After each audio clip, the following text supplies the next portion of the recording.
억대 원정 도박, 양현석 벌금 1,500만 원입니다. 앞서 잠깐 제가 오프닝에서도 전해드린 소식이었는데, 자, 해외 억대 원정 도박 혐의 받고 있는 양현석 전 대표 프로듀서의 선고 공판 오늘 열렸습니다. 서울 서부지법으로 가보시죠.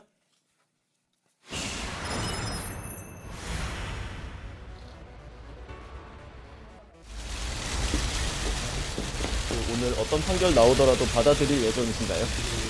검찰에서 수사 중인 BI 마약 수사 의무 의혹 관련해서 한 말씀 부탁드립니다.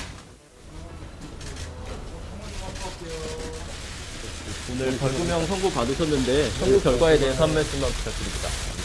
항소하실 계획은 있으신 건가요?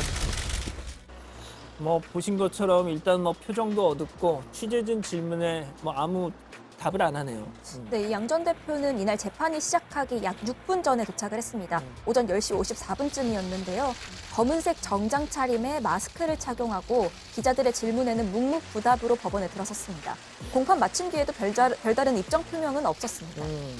이 원정 도박 혐의, 라스베가스에서 4억 원 상당. 야, 이거 좀 많이 했네요.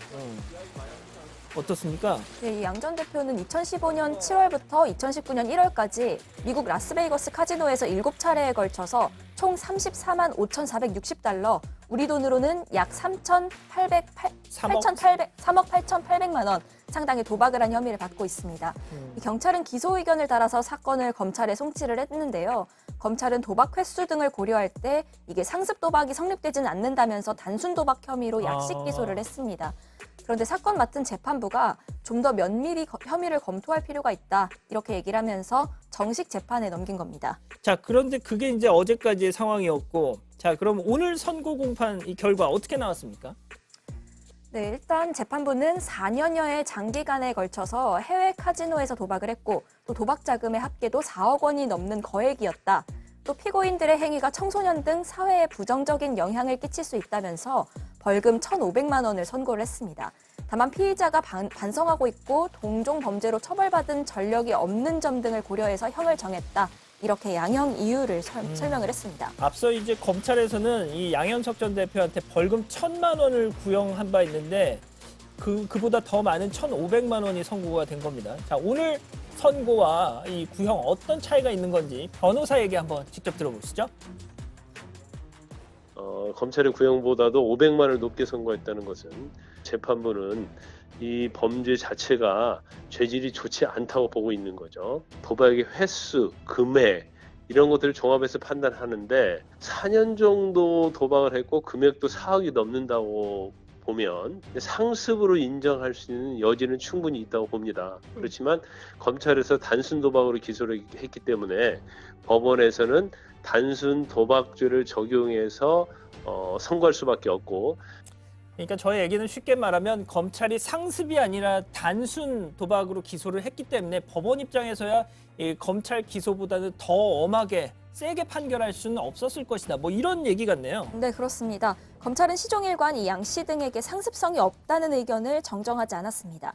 이에 따라서 재판부도 검찰의 공소제기 법위 내에서 가중한 처단형, 다시 말해서 가중 또는 감경해 조정된 형을 선고를 한 거죠. 그런데 이제 양 전 대표 원정 도박 의혹을 JTBC 스포트라이트에 제보한 이 제보자는 양 전 대표 도박이 아주 대범하고 상습적이었다, 이렇게 또 이 검찰의 입장과는 상반된 주장을 폈거든요. 직접 한번 들어보시죠. 나는 여유가 되니까 그냥 나는 그렇다고 다른 거 취미 생활도 없고 그냥 단지 그냥 스트레스 풀고 그다음에 나는 즐기러 1년에 한두 번 난 그냥 가고 노름하는 거다. 그냥 얘는 1년에 한두 번 정도 라스베가스 와서 갬블하는 그런 거로 스트레스 풀더라고. 자기 말로도 그렇게 얘기를 해. 아주 시원시원하죠.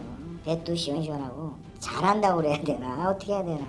거기 보니까는 뉴스에 봤더니 맨 처음에 300에서 1000으로 민다고 얘기했잖아요. 아유, 그 이상이에요. 무슨 300에서 1000뿐이 안 밀어요. 뚜껑 열리면 그냥 다 갖다 밀어버리는데. 그러니까 재판부가 검찰한테 좀 다시 한번 재검토해봐라, 이런 요청을 했지만 검찰은 양 전 대표는 상습적이지 않았다, 이렇게 얘기를 한 거죠.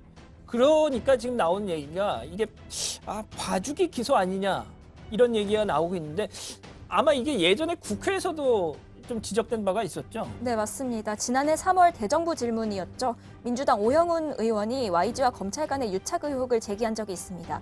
물론 지금은 아니고 과거 박근혜 정부 시절 YG 소속 가수들이 법무부 홍보대사 같은 걸 유독 많이 했어요. 근데 이때 이후에 버닝썬 수사랄지 2NE1 멤버인 박봄 씨 마약류 밀반입 이런 의혹 사건이 있었잖아요. 이런 것들에서 검찰이 유독 봐주기 수사를 많이 했다. 뭐 이런 의혹을 제기한 바는 있었죠. 그렇죠. 뭐 그때 김학의 차관 뭐 이름도 나왔던 것 같고요. 자, 그런데 말이죠. 최근 연예계 불법 도박 파문 또 불거졌습니다. 아이돌 그룹 멤버, 배우 등등 무려 100여 명이 연루가 됐다고요? 네, 인천지방경찰청 광역수사대 등이 광역수사대가 지난 9월에 아이돌 그룹 초신성의 멤버 윤학, 성재를 도박 혐의로 입건한 뒤에 이 도박장 운영 조직과 도박 행위자 등을 상대로 수사를 이어오고 있었는데요. 최근 수사를 확대했습니다. 그래서 또 다른 탤런트 A씨, 그리고 이 A씨와 조직폭력배를 비롯해서 100여 명을 적발을 했습니다. 이들은 지난 2016년부터 2018년까지 필리핀에서 한돈 5천만 원을 걸고 바카라 도박을 한두 차례 한 혐의를 받고 있습니다. 그래요. 이자연 기자 지금 좀 떨고 있죠? 약간 긴장이 되네요. 괜찮아요. 네, 편하게 하시고 이 초신성, 지금 초신성 얘기하셨잖아요. 예. 초신성이란 그 아이돌 그룹 혹시 아세요? 저는 들어본 적 있습니다. 그래. 솔직히 뭐 많은 분들이 잘 모르실 텐데 일본에서 우리나라보다는 일본에서 더 인기가 있는 그 그룹인데 지금 아무튼 이 초신성의 멤버 2명 중 1명이 온라인 도박 사이트를 이용했다. 이런 얘기가 또 있네요. 네, 이 도박장 운영 조직이 국내에서 운영한 온라인 도박 사이트를 이용을 했는데요. 이 해당 사이트는 해외 현지 카지노가 생중계로 도박장을 보여주고 국내 참여자들이 현장에 있는 사람을 이른바 아바타로 지정한 뒤에 베팅 여부를 지시하는 방식으로 운영되고 있는 것으로 알려졌습니다. 그러니까 현장에 있는 사람을 나의 분신 마냥 삼아서 야 저기다 베팅해 저기다 걸어 하면은 그 지시를 하면은 카지노 현장에 있는 사람이 그 시킨 대로 한다. 그렇죠. 그런 식으로 대리 플레이를 했던 거죠. 자, 그런데 이 연예계 도박 이거 진짜 잊을만 하면 계속 나오는 것 같아요. 네, 2010년도에는 이 신정환이 해외 원정 도박을 하면서 이 진 빚을 갚지 못하고 필리핀에 억류를 당했었죠. 앞서 2005년 한 차례 국내 불법 사설 카지노에서 도박을 한 혐의로 약식 기소됐던 터라서 여론이 더 싸늘했었습니다. 이후 2011년에 신정환은 해외 상습 도박 혐의로 징역 8개월을 선고받고 법정 구속됐습니다. 진짜 그 필리핀에서 억류됐을 때 그 진짜 신정환 씨 뭐 진짜 잊혀질 뻔했는데 최근 그 정준훈 검사, 한동훈 검사장하고 몸싸움 직후에 그 입원했던 사진 그게 또 공개가 되면서 신정환 씨가 최근에 또 강제 소환되는 그런 일이 있었죠. 네, 맞습니다. 또 그룹 SES 출신의 슈는 2016년 8월부터 2018년 5월까지 마카오 등에서 약 7억 9천만 원 규모의 도박을 상습적으로 한 혐의로 맞아요. 기소돼서 징역 6개월에 집행유예 2년, 사회봉사 80시간을 선고를 받았습니다. 자, 그런데 말이죠. 일각에서는 도박 파문을 일으킨 연예인들의 자숙 기간 이게 자꾸 짧아지는 것 같다. 결국 그런 이유들 때문에 연예인들의 도박이 근절되지 않는 거 아니냐 이런 얘기도 있더라고요.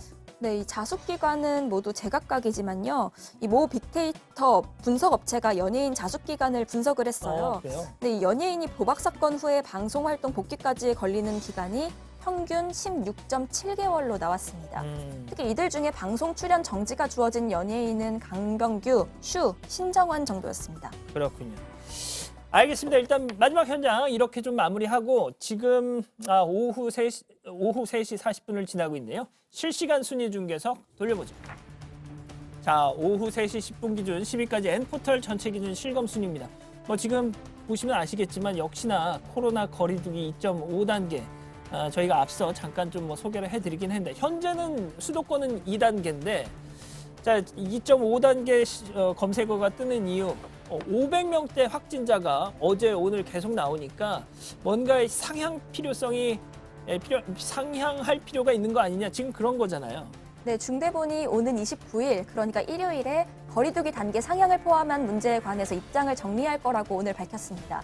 이게 왜 그러냐면요. 전국 거리두기 2.5단계 기준이 400~500명 이상 또는 더블링 같은 급격한 증가가 있을 때거든요. 그래서 현재 500명 확진자가 나오는 상황이니까 2.5단계 기준을 충족했다는 지적인 겁니다. 자, 일단 일요일 방역 당국이 어떤 결정을 하는지는 좀 봐야 되는데 2.5단계가 되면 이거 정말 큰일이잖아요. 예, 간단히 정리하자면 이 전국적으로는 50명 이상 집합 모임 행사 금지, 또 노래 연습장 등 집합 금지, 주요 다중 이용 시설 밤 9시 이후 운영 중단. 이런 게 자영업 하시는 분들께는 정말 최악인 상황인 거죠. 그렇습니다. 아무튼 자영업 하시는 분들 생각하면 그래서는 안 될 것 같고, 하지만 지금 이 확진 속도를 생각하면 또 단계 격상이 좀 필요할 것 같고 참 걱정이네요. 알겠습니다. 오늘은 여기까지고요. 이자연 기자 오늘 첫 방송 어땠어요? 네, 불러주셔서 너무 감사합니다. 시간 가는 줄을 몰랐네요. 네. 지금도 떨고 있죠? 약간 아직까지도. 알겠습니다. 고생했고요. 저희는 다음 주 월요일 다시 오겠습니다. 안녕히 계십시오.